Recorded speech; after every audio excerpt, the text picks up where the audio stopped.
Olá, pessoal. Estamos de volta em 2026 com o podcast Fala Gastro, com um tema super relevante na prática clínica, que é a hemorragia digestiva alta. O que a gente faz, né, aí no pronto-socorro, o endoscopista, quando recebe esse paciente, o gastroenterologista, que tem que orientar muitas vezes o parecer do paciente com hemorragia digestiva alta. É um momento, né, que precisa de muita atenção do médico, que assusta o paciente, que precisa de manejo rápido no pronto-socorro, mas, ao mesmo tempo, a gente tinha aquela consciência antiga de que a endoscopia tinha que ser rapidamente providenciada, e hoje a gente sabe que nem sempre a endoscopia precisa ser imediata. Muitas vezes, né, essa endoscopia feita mais tardiamente, ela tem mais chance de ajudar o paciente, e o manejo do paciente ele começa desde o pronto-socorro, com bom atendimento clínico e estabilização do paciente. Então, hoje a gente vai discutir tudo isso.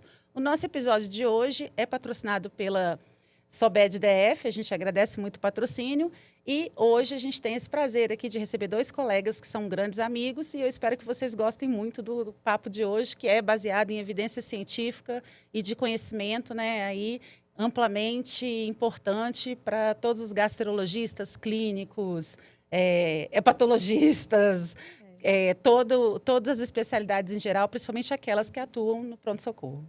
Bom, pessoal, e para falar desse tema que realmente é assustador para alguns, né? Nós contamos com dois especialistas, que é o Dr. Bruno Salomão, o Dr. Rodrigo Aires, que vão trazer para a gente à luz das mais novas, né, atualizações e guidelines, o que a gente deve fazer, desde o manejo no pronto-socorro até os cuidados pós-endoscópicos, para conduzir esse paciente da melhor maneira. Então, nossos convidados, se apresentem aos nossos ouvintes. Boa noite a todos. Eu sou Bruno Salomão, eu sou médico gastroenterologista, endoscopista, estou em Brasília há 16 anos e atuo atualmente no Hospital Brasília, na Clínica GEDAB e na Clínica GastroSul. Tá? Agradeço muito ao convite de amigos que eu já conheço há muitos anos e eu acho um tema extremamente relevante para a gente discutir hoje. Bom, eu sou Rodrigo Aires, também sou médico, gastroenterologista e endoscopista. Atuo lá no Hospital de Base, na rede pública, e nas clínicas GastroClese e GastroSul. Agradeço muito o convite novamente. É muito bom estar aqui com vocês, com meu grande amigo Bruno Salomão. É bom demais falar sobre esse assunto, algo que, além de ser bastante relevante, é muito comum, né, na nossa prática clínica hoje. E vamos, esse bate-bola, essa troca de ideias, acho que vai ser muito legal. Não, ótimo. Rodrigo, então, começando com você, eu acho assim, que o perfil do nosso paciente hoje que chega com hemorragia digestiva, né, ele é diferente do perfil lá de quando a gente começou, né, na gastroenterologia, isso já fala na nossa idade, né, que nós não somos mais tão novinhos. E também, além disso, quais são as principais causas que você vê no seu dia a dia de hemorragia digestiva alta no consultório, no pronto-socorro, nos hospitais? Dani, realmente o perfil tem mudado bastante, né? A gente tem visto reduzir muito a incidência, apesar de ainda ser, né, se você pegar os grandes guidelines e tudo, ainda é a causa líder, que é a causa ulcerosa, mas com o envelhecimento da população, a redução da incidência de H. pylori, a gente tem visto reduzir um pouco a hemorragia por úlcera, aparentemente mais lesões tumorais, e as úlceras, quando a gente tem visto, elas são mais úlceras, às vezes, medicamentosas. Os pacientes estão usando mais anti-inflamatórios porque estão envelhecendo, sentem mais dores, ou os pacientes que estão anticoagulados por outras comorbidades, né? Então, o perfil está ligeiramente mudando. Então, a gente vê mais aparecimento de tumor, menos incidência de úlcera, aquelas úlceras gigantescas, tenebrosas que a gente costumava ver no passado, realmente estão diminuindo bastante. E outras causas surgindo, de Lafoix, as hemorragias digestivas varicosas, dos cirróticos, né? Então, começando a tomar a frente devagarzinho na nossa prática clínica. Bom, doutor Bruno, e quais os erros assim que o senhor ainda observa no manejo inicial da hemorragia varicosa, no pronto-socorro, que a gente... Da varicose e da não varicose, da hemorragia digestiva alta. Na condução alta. geral, né, da hemorragia digestiva. Olha, eu até acho essa aula mais importante, talvez para os clínicos e que estão ali no pronto-socorro, porque os gastroenterologistas, os hepatologistas já têm um certo domínio maior desse assunto, e o maior erro justamente está na entrada e é cometido pelos não especialistas, né, que atendem esses pacientes, que é o timing dos procedimentos endoscópicos, que muitas vezes ou se quer adiantar muito, ou se quer postergar um caso que não deve ser postergado, e também uma certa demora nessa avaliação inicial de ressuscitação volêmica, os cuidados clínicos ali, no paciente cirrótico, por exemplo, você já tomar a medida, já pode fazer vasoconstrição. Então, acho que o pré-endoscopia ainda é uma coisa meio nebulosa, né, Rodrigo? Você tem... depende muito do clínico que está no plantão, depende muito do intensivista. Às vezes o cara quer uma endoscopia e o paciente nem está com acesso venoso ainda. Ainda não sabe hemoglobina, né? Então às vezes o cara liga pedindo endoscopia, mas você não tem nem exame laboratorial, o paciente ainda está instável. Então acho que o principal erro não está no endoscopista, está numa padronização maior do atendimento do paciente nessas primeiras 24 horas. Entendi. E, assim, voltando, Bruno, eu queria saber o que você acha assim, imprescindível. O paciente chegou no pronto-socorro, o que é imprescindível de dado para ligar para o endoscopista e pedir endoscopia? Bom, o primeiro, sem dúvida nenhuma, é a estratificação de risco, né, que é feita através dos dados vitais, pressão, frequência cardíaca, comorbidades, história clínica sucinta, tem cirrose, não tem cirrose, uso anti-inflamatório, enfim, tem vários. Eu acho que essa avaliação é imprescindível.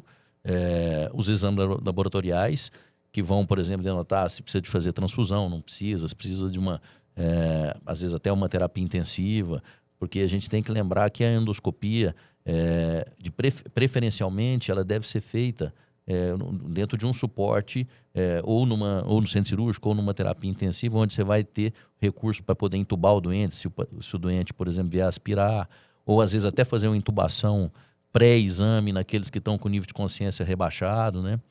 Então, acho que é isso que é imprescindível. Não sei a opinião do Rodrigão aí. Eu queria perguntar, Rodrigo, a questão da hemoglobina, porque, assim, o pessoal do pronto-socorro, né, a gente que trabalha no hospital, a gente vê o médico ligar muito precocemente, né, pedindo ajuda. E a gente queria, assim, que vocês pudessem passar para os nossos ouvintes o que seria ideal de hemoglobina, o que seria ideal de estabilidade do paciente. O Bruno já falou, mas o que seria ideal desse paciente para poder entrar em contato com a endoscopia?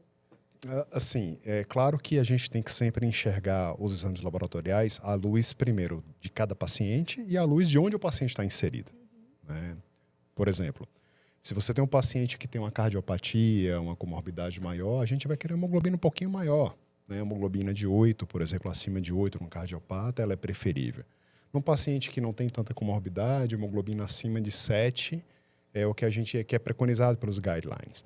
Agora, como eu estou te falando, tudo depende de cada coisa. Se você está, por exemplo, dentro de um grande hospital, o paciente está dentro da UTI, com todo o suporte, está dentro do seu serviço, você vai se deslocar até o paciente, e o paciente tem uma hemoglobina de 6,5, tudo bem, a gente até tolera fazer, não tem problema. Ah, não, eu só vou se tiver acima de 7, aquela regra absoluta e tudo. Você tem uma tolerância um pouquinho maior. Mas, por exemplo, o seu paciente tem uma hemoglobina de 7,5 e ele está localizado na cidade do Goiás e vai transportar esse paciente com hemorragia digestiva, vai demorar às vezes 1h30, 2 horas de transporte até chegar no serviço de endoscopia, você tem que ter uma margem de manobra um pouquinho maior. Né? E esse paciente muitas vezes vai voltar para o serviço de origem, só veio fazer o exame.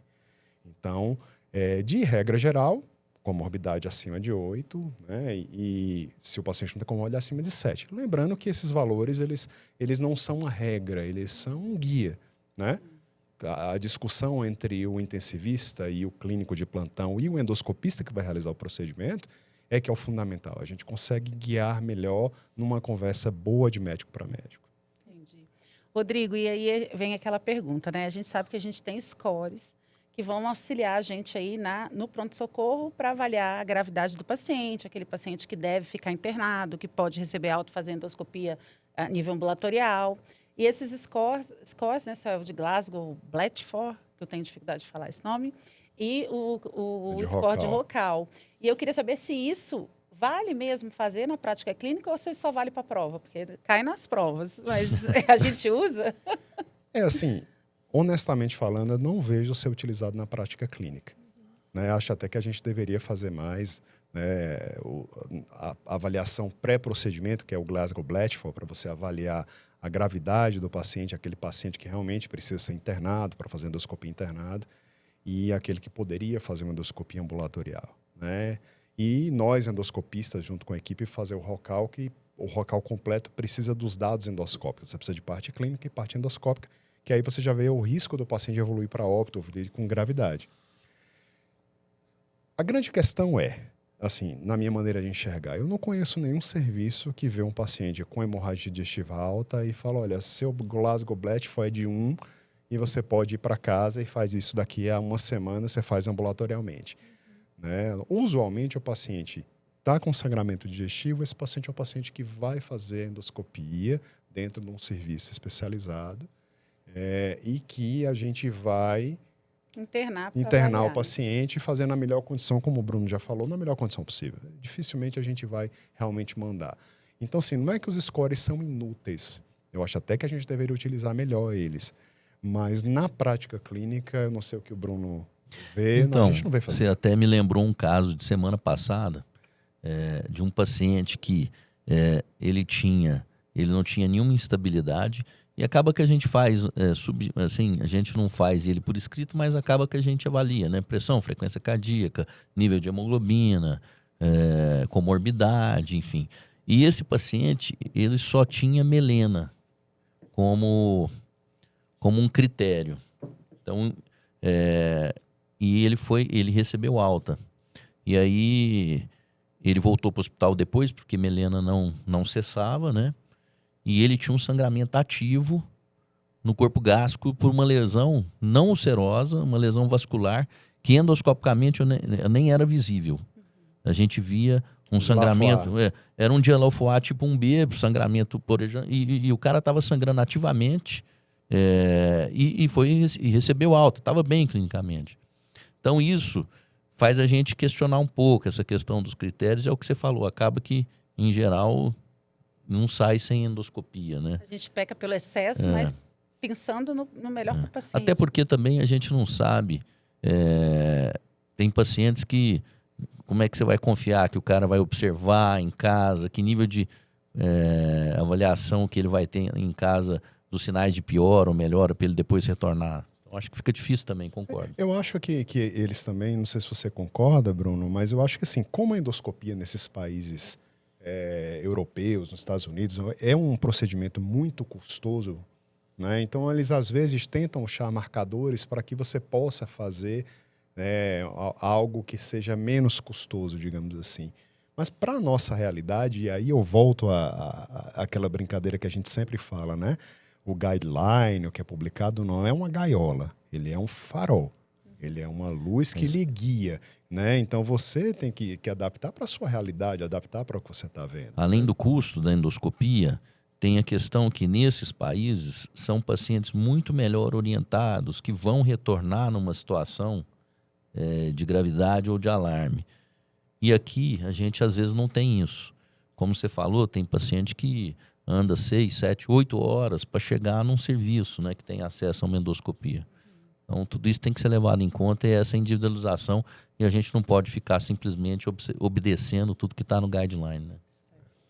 Bom, doutor Bruno, e mais uma vez a gente volta naquela história da endoscopia, sobre qual o melhor tempo, né?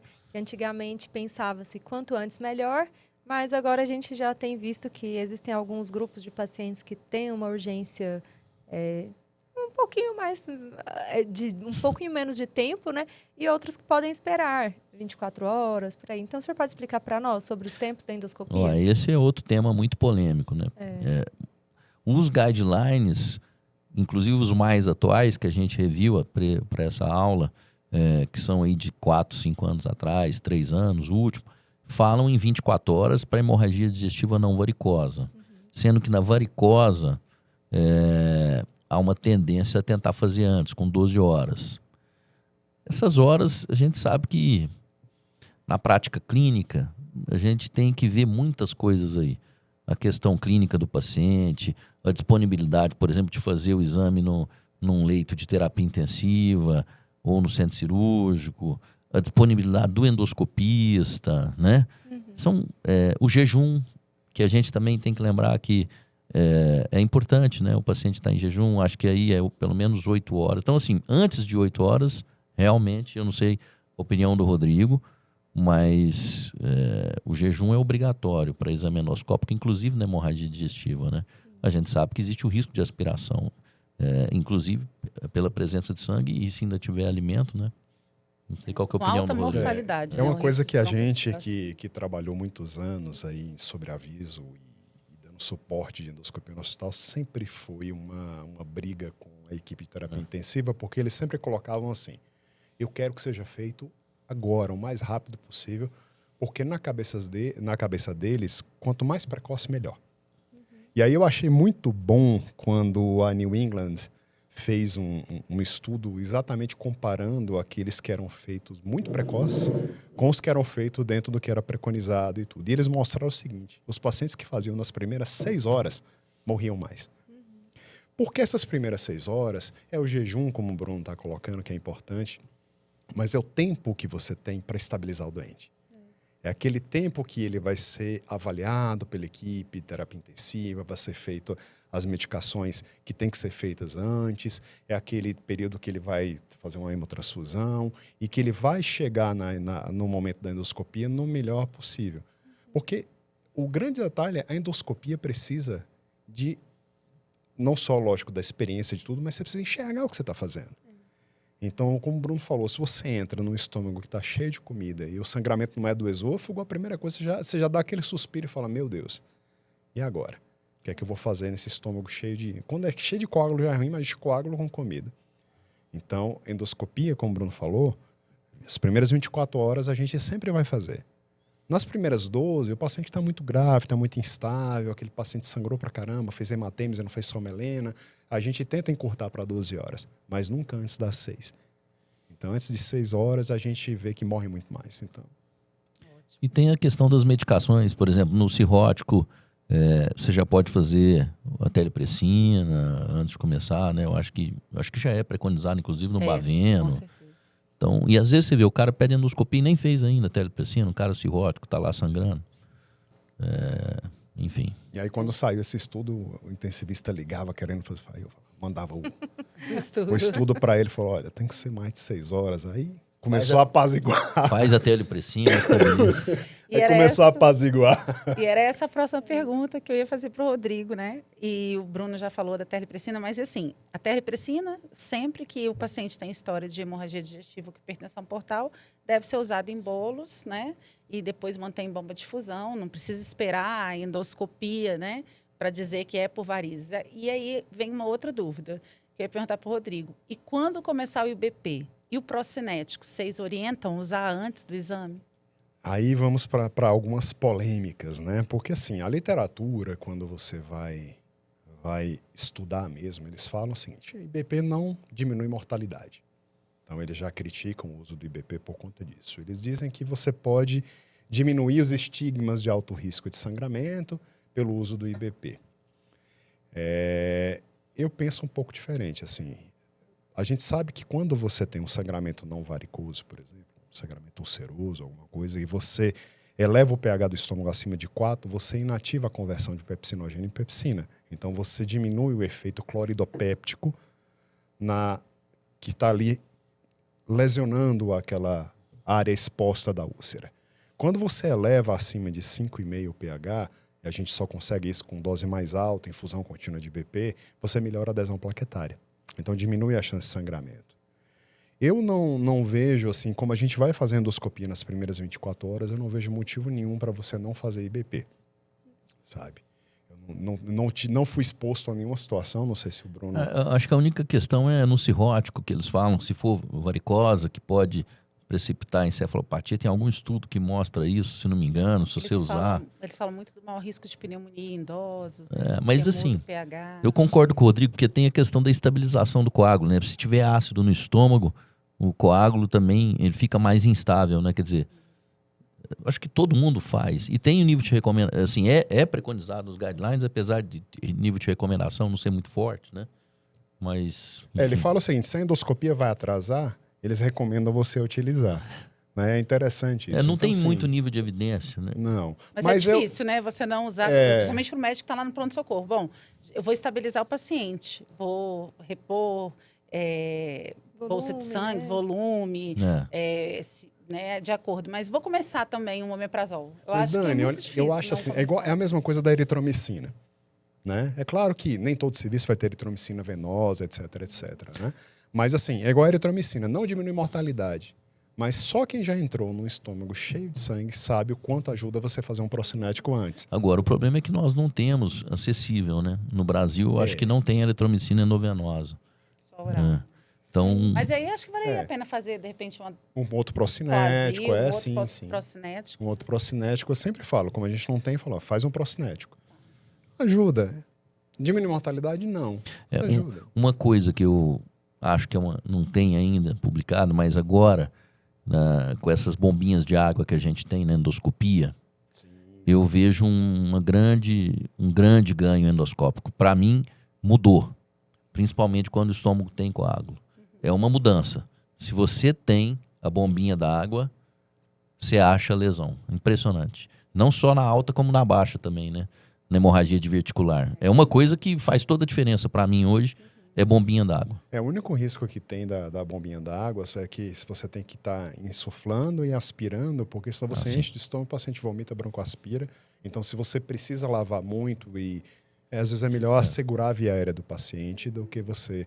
Mas eu concordo com o Bruno, quando a gente tem disponível, porque a questão é você ter disponível na urgência, né? Não, mas faz toda a diferença. Faz Agora, é diferença. claro, tudo na hemorragia digestiva alta é pisando em ovos, né? Você falou da aspiração, tem sangue, não tem. Então a gente tem que ser rápido e ao mesmo tempo nós temos que ver a lesão. Então, Tem que ser rápido, eficaz e cuidar do paciente, porque se o paciente estiver rebaixado, tem que entubar. você tem que estar olhando na parte clínica durante o exame, inclusive, porque você dá sedativo, a tendência é mais hipotensão e a questão da intubação, que às vezes precisa fazer. Ao mesmo tempo, você não pode demorar muito. É um exame, para mim, bem desafiante. Mas até o meu professor falava que é uma das poucas horas, é uma das grandes horas que o endoscopista realmente salva a vida, é na hemorragia digestiva, né? Faz toda a diferença. E eu acho que uma das coisas que a gente vê, que assim, na rede privada, que a gente faz exame no paciente entubado, o paciente no centro cirúrgico, com assistência da equipe e tudo. Agora, quando a gente vê na rede pública, que a gente não tem acesso a nada disso, você faz em condições muito piores. Realmente é um desafio muito grande. E é aquela coisa, quando você consegue realmente, você fala aqui, eu salvei uma vida apesar de tudo, né? E é nesse paciente lá, né? Porque o paciente que chegou na rede privada, ele vai direto para UTI, a verdade é essa. Agora, é esse paciente que está lá na rede pública que o médico do pronto-socorro vai fazer toda a diferença. Porque ele estabilizar o paciente, ele deixar o paciente com hemoglobina mais alta, né? Com volume, vai fazer ele começar a terlipressina se for uma HDA varicosa. Octreotide também, né? O octreotide, que a a gente tem, né? Na rede também funciona muito bem. Começar, de repente, aí um procinético, um IBP, vai fazer a diferença para a gente, para chegar na endoscopia, um paciente mais compensado. E o que me deixa chateado é porque, às vezes, você conversa com um colega por telefone, ele fez Transamin, que não serve de nada, não presta para nada na hemorragia digestiva, mas não fez mais nada assim. Não, eu já fiz o que? Não, eu corri 500 ml de soro, eu fiz um Transamin. Meu amigo, Transamin não serve para nada, pelo amor de Deus. E às vezes o paciente nem tem a hemoglobina. Eu sei porque já dei muito plantão naquele hospital de base, né? O paciente nem tem hemoglobina e o colega já liga. Estou com hemorragia digestiva aqui. Direto isso. Então é muito difícil. Acho que esse episódio é principalmente importante para orientar o clínico que o papel principal, principalmente na rede pública, é dele, ali no pronto-socorro. Isso é verdade. Bom, doutor Bruno, e quais os estigmas endoscópicos que o senhor percebe que realmente mudam a conduta na endoscopia para o paciente com hemorragia, né? Não, o clássico, que já vem de muito tempo, claro, sangramento ativo, tratamento endoscópico, né? Seja arterial, seja emporejamento, Forest 1A, Forest 1A e 1B. Vaso visível, também não tem dúvida nenhuma. O grande questionamento sempre foi no 2B, né? Que é o coágulo aderido, né? Acho que até hoje é uma polêmica, né? A gente não vê ainda uma definição. É claro, aí entra muito experiência pessoal e outra, não só isso. O que você tem de recurso, né? Porque você tem, o que você tem para tratar? Você está com clipe, você tem térmico, você tem argônio, você tem injeção, você tem tudo disponível. eu acho que vale a pena tirar o coágulo e ver o que tem lá de trás. Essa é a minha opinião. Eu sempre tento. 2B, para mim, não é 2B não é 2B. É alguma coisa que está debaixo do coágulo. O que é? É um 2A, na verdade? Ou às vezes você tira o coágulo e é um B, por exemplo. Né? Tem um autor que eu achei interessante que ele colocou uma vez assim: você lava e tira o coágulo. Se sangrar, você trata. Se não sangrar, é porque já estava virando 2C. Mas se não sangrar e tem um vaso visível. Não, sim. Eu digo assim, o cara falou, você lavou. Se sangrou, aí você trata. Se você não sangrou, não tem nada, já estava indo para o 2C, talvez você possa não tratar. Mas é uma polêmica, Bruno, tá certo, não tem definição de literatura. Eu, como endoscopista, eu acho até brinco, né, mais clínica do que terapêutica, eu acho que tudo depende da experiência do serviço. Se você está no interior, né, que não tem... Porque também, como é que você vai tirar um coágulo que está bem aderido se você não tem muita coisa para fazer no que vier? Melhor deixar o coágulo lá. Agora, se você está no hospital de base, que é terciário, que é o que a gente trabalha no dia a dia, um hospital particular, aqui de Brasília, vai tirar o coágulo sempre, porque o que tiver embaixo você vai conseguir tratar. Com a bombinha da água hoje, aquele jato sob pressão é mais fácil tirar, né? E aí você realmente vê o que está acontecendo. Agora, uma dica boa é fazer adrenalina antes de tirar, né? Muita gente faz para ter uma certa segurança, porque aí você segura um pouco, você tira, e aí você já fez adrenalina ali na região, né? Eu acho que você faz válido. Adrenalina nos 4 quadrantes Você faz ali em volta do coágulo, da úlcera com coágulo ali, você faz uma terapia pré para saber o que vem depois, mas pelo menos você já fez você faz uma vasoconstricção e edema ali, né? Agora, o que você falou da experiência é um negócio interessante, porque ninguém tem dúvida quando você vê um vaso visível que tem indicação de terapêutica, né? Mas, por exemplo, eu já passei por alguns apuros em úlcera duodenal gigante, com vaso grande no centro pulsátil, que, assim, durante a terapêutica é um sangramento catastrófico. Assim. Eu confesso para você que hoje, quando eu vejo uma úlcera daquele tamanho, com vaso daquele tamanho pulsátil, eu tenho uma tendência a não fazer terapêutica endoscópica e caminhar para outro tipo de terapia, porque é um sangramento. Então, assim, a experiência que você vivenciou também determina uma parte da sua conduta. Né? Parede posterior do adenal são aquelas úlceras mais difíceis de tratar endoscopicamente e as que mais vão para antes cirurgia e hoje mais arteriografia, né? É um negócio, é o que você falou. É uma úlcera difícil de tratar endoscopicamente. E a gente chamar, né, o médico de hemodinâmica para poder fazer uma embolização arterial aí, né? Ou seletiva lá do vaso que está sangrando. Ou a gente chamar o cirurgião. Na verdade, a gente está fazendo uma boa medicina, porque a gente não está prejudicando o paciente, está levando ao sucesso. Quando a gente é mais novo, Dani, a gente é muito intrépido, né? A gente acha que a gente tem obrigatoriamente que dar conta, senão a gente é um mau profissional. E aí você vai ficando mais velho, os cabelos vão ficando brancos, o resto que sobra dos cabelos vão ficando branco, você vai começando aprendendo que muitas vezes não fazer é o que é o correto. Muitas vezes você não se aventurar em uma coisa que você pode prejudicar o paciente, porque o paciente pode morrer, ele choca na sua frente. Né? Graças a Deus a gente faz isso inserido em grandes serviços, mas é desesperador quando você mexe que o paciente sangra e você perde visibilidade, você não enxerga mais nada. Não tem mais como você fazer uma terapêutica ali. Aquilo você fala, e agora? O que eu faço? Agora, adentrando mais nessas diquinhas para endoscopista, que eu acho que é importante, nessas situações, além da bombinha d'água, que mais uma vez eu falo que faz toda a diferença, quando está sangrando ativamente, você vai limpando igual quando você vai fazer as ISDs, quando tem sangramento ali, a gente aprendeu muito a tratar hemorragia, né? O CAP também eu acho que é muito interessante, às vezes, para isolar mais o vaso nessas situações. Estabiliza também o aparelho. Estabiliza, foge do sangue, né? Então, CAP, bombinha d'água. E outro estigma também, que você indo para varicosa, eu acho que a gente tem que sempre... Porque também tem aquela situação que sempre ocorre, né? Sangrou, você faz o exame, não tem nada do ponto de vista não varicoso. Tem varizes, mas não está sangrando. E aí, tratar ou não tratar? Que é outra também. Então, eu acho que a gente precisa realmente procurar, porque a grande chance é que tenha realmente sangrado das varizes, já que não tem nenhuma outra lesão, né? E você tem que procurar aquele pontinho, às vezes aquela fibrinazinha, aquele ponto de ruptura que às vezes é bem tênue e às vezes ele está numa varize que nem é a mais calibrosa, né? Eu acho que a gente precisa procurar esses casos também, que são bem desafiantes. E uma coisa que eu vejo, assim, que eu também aprendi, né, com a vida, é que, assim, você entrou, você viu varizes, né? Aí o estômago está cheio de sangue, você não está conseguindo avaliar o fundo, não faz nada, vamos esperar mais um pouquinho aí, vamos entrar com procinético para a gente fazer uma endoscopia precoce e ver se está sangrando do fundo. Não está sangrando do fundo. Eu acho que, sim, procurar o white nipple lá, que é o tampão plaquetário, não tendo nada, eu acho que tem que, sim, ligar as varizes de esôfago, porque a gente sabe que, na maior parte das vezes, Sim. o cirrótico ele vai sangrar das Eu varizes ligo. do esôfago. Se não tiver nenhuma lesão no estômago, acho que Tem que Assim, ligar. Sim. tem que Você fazer. considera que sangrou das varizes e faz Isso. a ligadura. Porque aqueles red spots que a gente costuma ver, que são pontos de fragilidade, né? Então, aquele ponto que você está vendo que é mais vermelhinho é porque a mucosa do vaso ali, ela está mais fina. Então, como ela está mais fina, você enxerga o vermelho, que é a cor do sangue que está ali embaixo.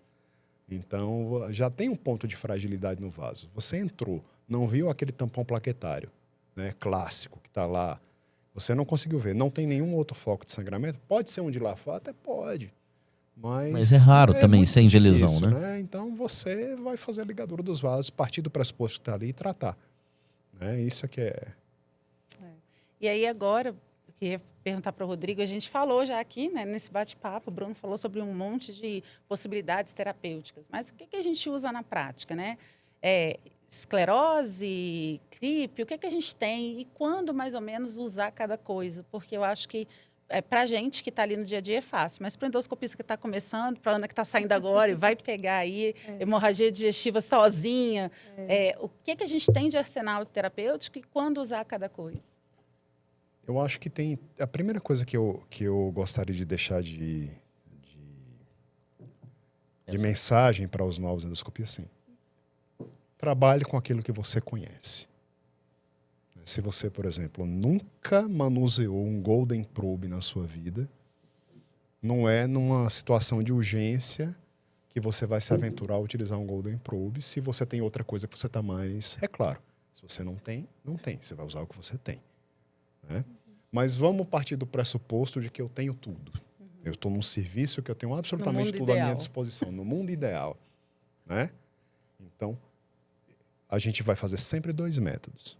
Seja um método de injeção e um método térmico ou um método físico de compressão, como o hemoclip. Né? Se você está nas varizes, a preferência é pela ligadura elástica. Mas tem situações, e aí volta àquela conversa, a gente até conversou sobre isso não tem muito tempo, Brunão, que você vê nos guidelines, não se cita mais escleroterapia para variz. Não se, ninguém cita mais. Tudo bem, realmente a ligadura elástica é superior. Mas isso não quer dizer que a escleroterapia é proscrito, não está proibido você utilizar. Vai ter situações em que ela salva a sua vida mesmo. Então, já vivi situações de queda de liga que você não tinha margem para poder colocar uma outra liga, você não tinha tecido para colocar ali, tinha muita fibrose ao redor, que o que salvou foi a escleroterapia.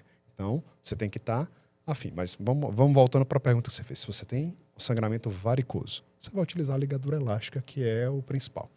Se o sangramento é de uma variz esofágica ou esôfago gástrica do tipo 1, ligadura elástica. GOV2, variz esofagástica do tipo 2, aquela que você olha no fundo. É injeção de cola.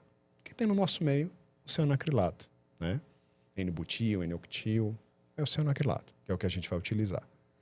Isso na terapêutica e a gente estava até conversando sobre outras coisas, a gente vai falar mais na frente, mas talvez essa questão de profilaxia. Bom, sangramento varicoso é isso, mais ou menos. O arsenal básico que a gente tem é esse. Você vai para não varicose. Então, injeção, agulha escleroinjetora, que você vai fazer adrenalina, vai fazer tamolim, glicose hipertônica, em alguns casos álcool absoluto.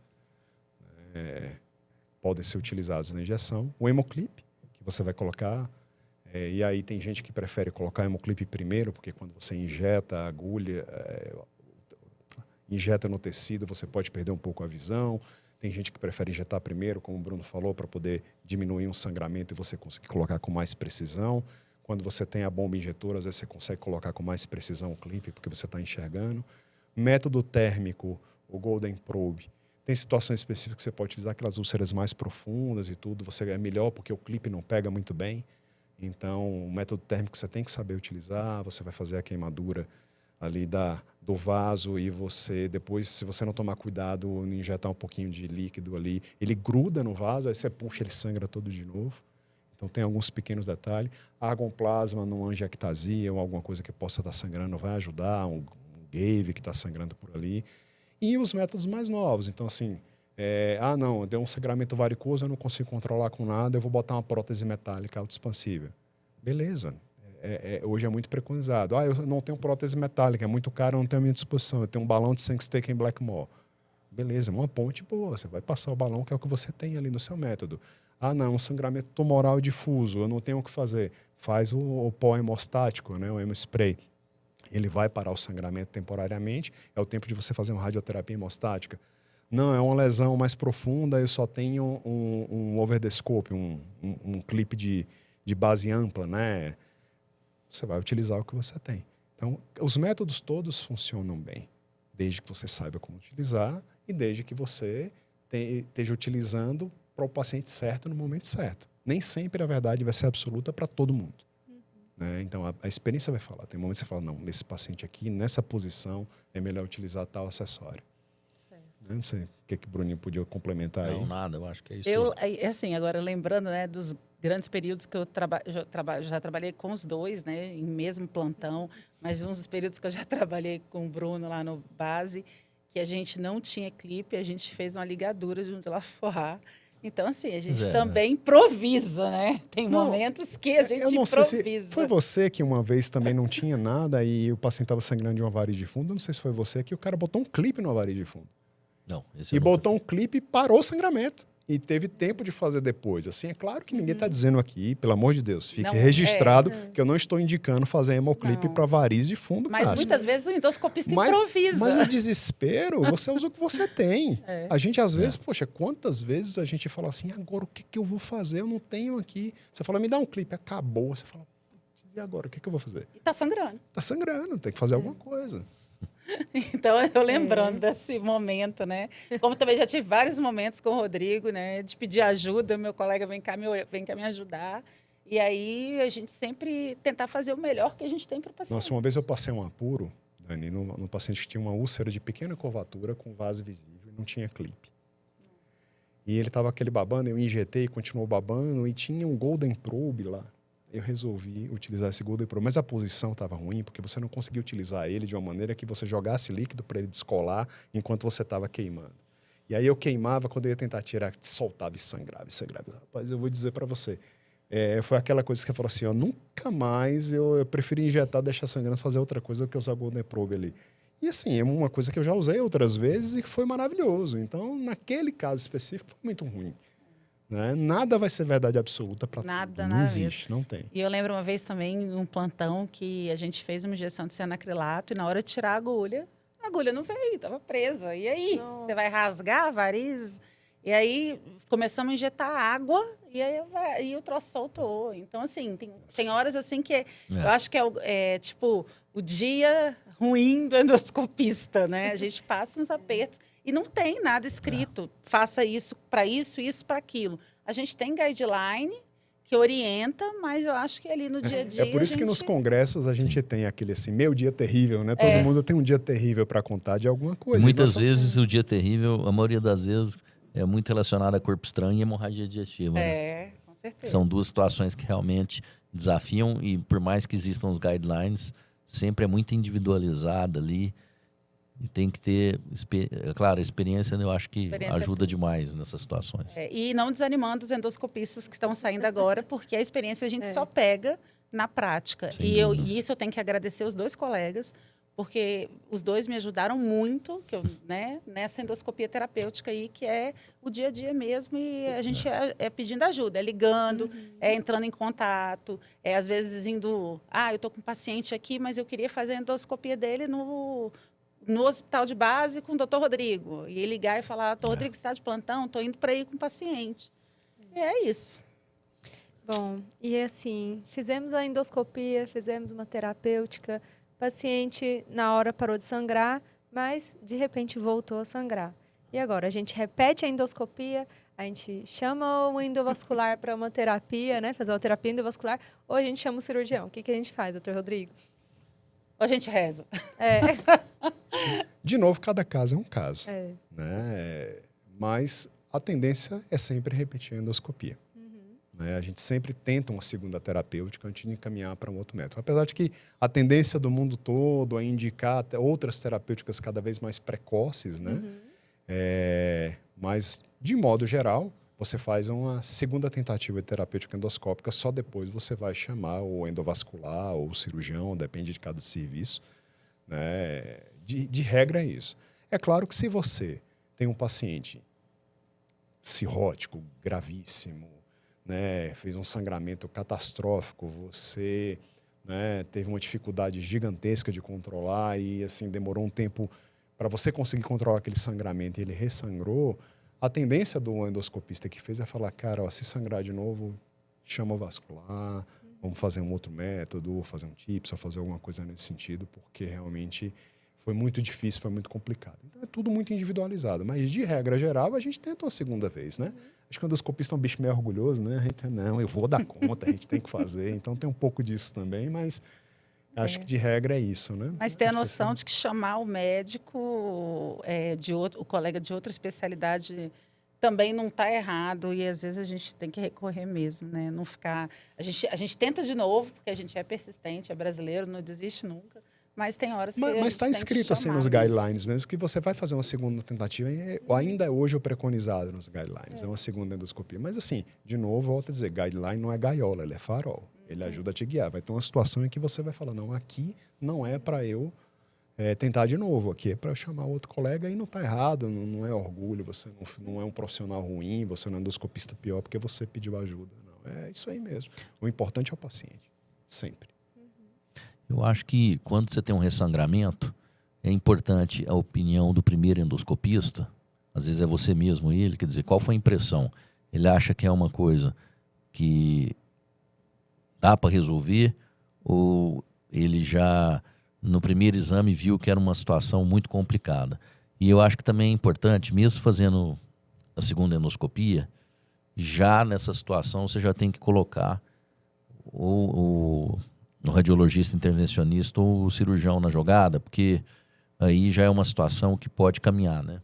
Então, mesmo você fazendo a endoscopia, que você vai acabar fazendo mesmo, eu concordo com o Rodrigo, mas aí você já precisa de ter uma ciência desses outros colegas, porque pode ser que caminhe para isso, né? Concordo. Bruno, e assim, né, como endoscopista, mas também é patologista, vendo ali todo dia, né, o paciente cirrótico sangrar, eu queria te perguntar assim, quando que você acha que o TIPS precoce deve ser feito? E a endoscopia talvez não seja a opção melhor? Bom, aí no guideline, no Baveno 7, foi contemplado, né, nessas situações de pacientes com uma cirrose mais avançada, né, TIAD C, TIAD B alto, né, e onde a chance do sucesso endoscópico não é baixa, né, a chance de uma falha endoscópica é alta, mas eu acho que essa que é a indicação, né, acho que seria essa. Agora, na prática clínica, eu estava até conversando antes sobre isso, não sei, você que é patologista, vocês estão fazendo muito TIPS, porque na realidade nossa da prática, seja via privada ou pública, é um método que no Brasil a impressão que a gente tem é que ele, talvez pelo sucesso endoscópico que você estava falando, a gente não vê isso muito frequentemente, né? Mas a indicação do guideline eu acho que seria essa, né? Eu acho que no fundo a gente acaba tendo endoscopistas maravilhosos e graças a Deus hoje, porque eu sou fã de vocês mesmo, assim, fã dos endoscopistas do nosso dia a dia ali, do nosso contato diário, e também um arsenal terapêutico muito maior, né? Então, acho que hoje a gente acaba resolvendo praticamente 98% das HDAs, né? Sim. Agora, não é mais ou menos Você isso? sabe que esse é o endoscopista brasileiro... Uns 2, 3 TIPS ao ano que a gente faz lá no base. Assim, desses de... São os pacientes que estão ressangrando apesar da gente, né? O endoscopista brasileiro, ele tem uma certa inventividade que o mundo inteiro reconhece. Isso a gente vê nos congressos. Inclusive a ligadura elástica, que antes era usada para ligadura, para varizes somente, no Brasil, o Dr. Paulo Sakai começou a fazer mucosectomia com ligadura, coisa que foi feita no Brasil. Então, acho que, como a gente tem pouco recurso, às vezes, a gente acaba desenvolvendo outras saídas que muitas vezes resolvem. E eu acho que uma coisa também que esbarra, e aí eu posso falar na rede pública, né, principalmente. Uma coisa que a gente esbarra muito é a agenda do colega que faz TIPS. Porque, assim, primeiro, não é todo mundo que faz. São poucos profissionais que fazem. Aí o cara fala assim, eu tô na segunda e na quinta. Ele fala, tá, e eu tô precisando de você na terça, como é que faz? Não, não faz, o cara não tá de plantão, não tem ninguém que substitua. Na rede privada é um pouquinho diferente, mas a gente também tem essas limitações. Talvez um serviço em que você tem uma hemodinâmica muito forte, alguma coisa, talvez o pessoal tende a fazer mais TIPS, né? Acho que, mas a nossa realidade é... E a encefalopatia hoje não é uma contraindicação tão importante como já foi no passado, né? Bom, acabou que a próxima pergunta a gente já abordou, né? Que era falando sobre o hemispray e sobre os clips, né? De grande porte. Então, acho que a gente pode pular para a próxima pergunta, que é sobre o manejo da hemorragia digestiva varicosa. Eu queria perguntar para o Bruno como é que a gente faz na HDA, né? Se a terapêutica da HDA muda nos idosos, se muda nos pacientes anticoagulados, nos pacientes com alto risco cardiovascular, o que muda isso? O que você faz de diferente nesses pacientes? Então, o tratamento endoscópico em si baseia-se nas lesões encontradas, naquelas classificações que a gente já comentou, os estigmas, né? Agora, o manejo, sim, muda. Não é claro que você vai suspender o anticoagulante, do cara que está usando anticoagulante. Aspirina, os trabalhos estão mostrando que não se deve suspender. E o anticoagulante também, os trabalhos dizem que deve se voltar o mais rápido possível. Quer dizer, parou de sangrar, estabilizou, já volta. E a gente vê essa mudança do perfil, né? Antigamente era jovem com doença ulcerosa péptica. Hoje, e H. pylori. E H. pylori. Hoje é idoso usando anticoagulante e anti-inflamatório. Né? Então, acho que muda sim, porque até na estratificação de risco já muda. Né? Já muda desde essa situação. Mas eu acredito que o tratamento endoscópico não muda. Eu acho que ele é baseado nos achados da lesão. O que a gente vai ter, assim, são pacientes, talvez por múltiplas comorbidades, a gente vê pacientes mais graves. Né? Então, antes a gente fazia endoscopia num paciente que ele estava grave, mas não era tão ruim. Hoje você faz com um paciente com mais necessidade de ventilação mecânica, mais necessidade de droga vasoativa. Você vê paciente que se estava com uma estabilidade muito precoce da função renal e o paciente vai entrar em hemodiálise. Então, o que o Bruno falou, acho que do ponto de vista da terapêutica endoscópica, se muda pouco, né? Mas talvez mude no seguinte sentido, né, Brunão? Assim, que talvez as causas de hemorragia digestiva, né? Então, você vai encontrar mais câncer na população idosa do que na população mais jovem, né? Então, tudo bem.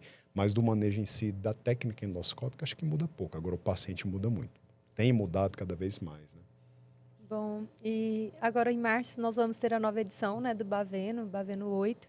Qual é a expectativa de vocês, assim, de mudanças para a condução da hemorragia digestiva que vocês esperam? Tem uma coisa que eu sempre quis ver, falei até para o Rodrigo, que é o tratamento endoscópico, profilaxia primária nas varizes pseudotumorais gástricas.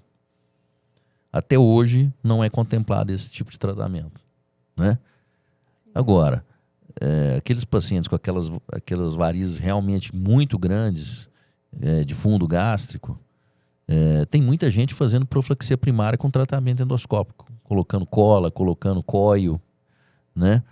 E realmente é uma coisa que o Baveno não contempla ainda. Tratamento endoscópico, profilaxia primária em varizes gástricas, né? É uma coisa que eu sempre tive curiosidade de ver. Assim, eu sempre achei que é uma coisa válida. E esses trabalhos que estão fazendo, guiado por eco, mostram que o tratamento é muito bom.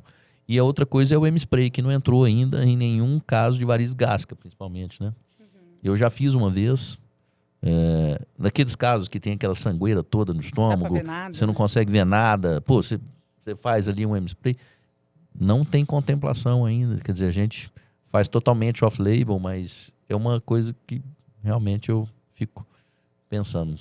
O Baveno, ele tem eu acho que nos últimos anos, nas últimas edições, a gente tem visto cada vez mais ele buscar marcadores, biomarcadores de gravidade ou de estratificação de risco. Eles têm buscado muito isso e a gente tem visto eles indicarem TIPs cada vez mais precocemente, né?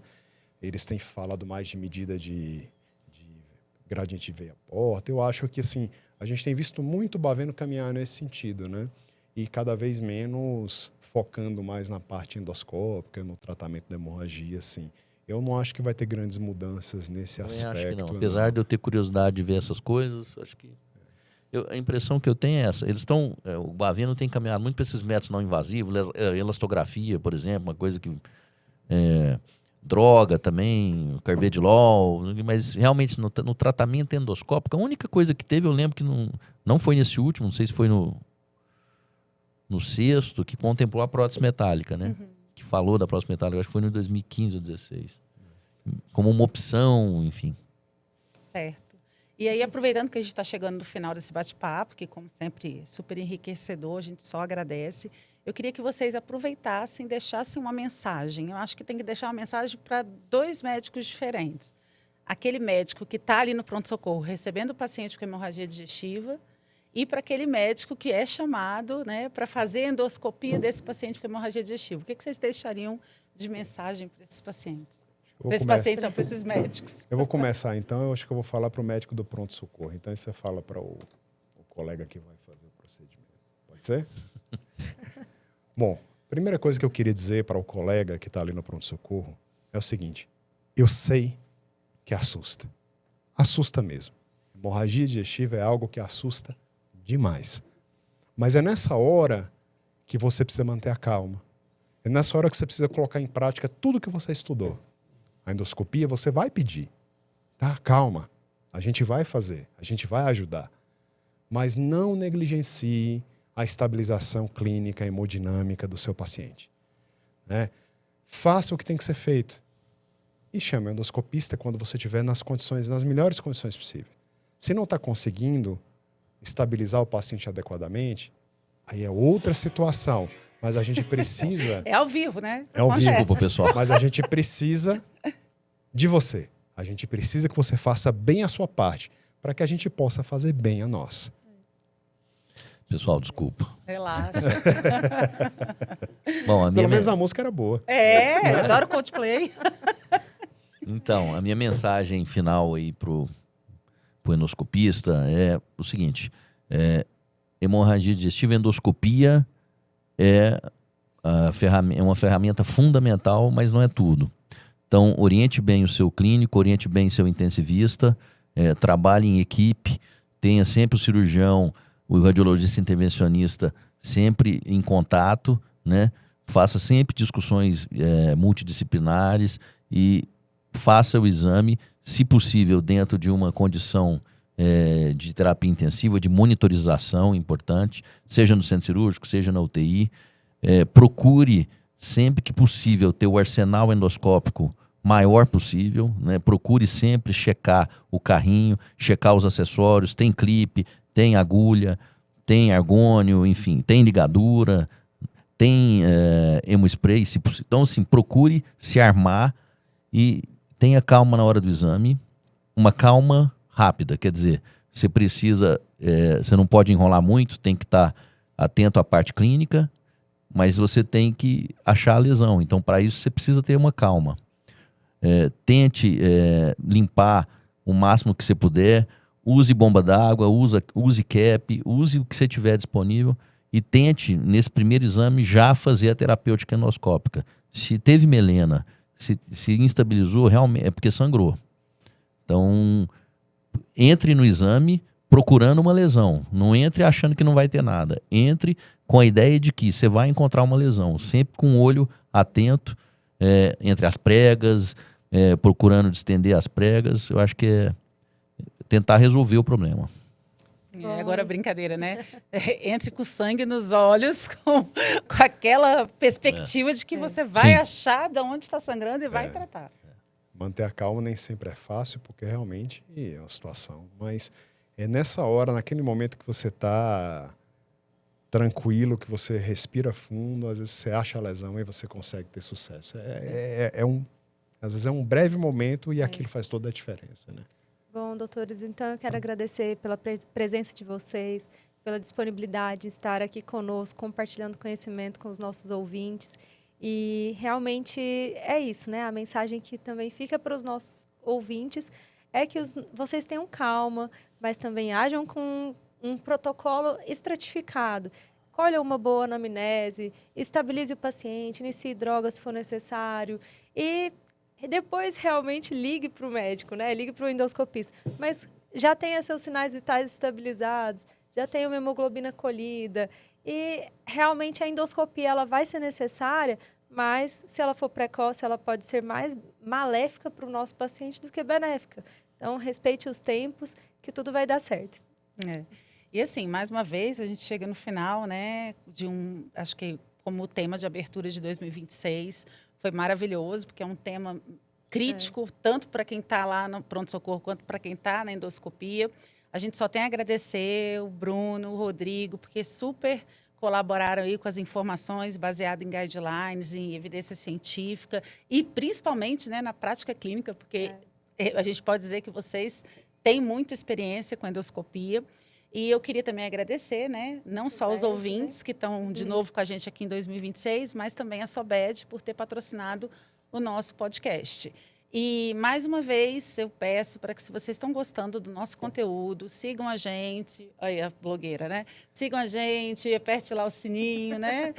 Compartilhe os nossos episódios, porque isso é importante para que a nossa informação chegue a todo o país e também que sejam compartilhadas cada vez com mais ouvintes. E a gente já está preparando um podcast agora do próximo mês, bem caprichado, então fiquem de olho aí que já vem coisa nova para vocês. Tchau, tchau, pessoal. É isso aí, pessoal. Gente, Beijo enorme. boa noite. Boa noite. Obrigado.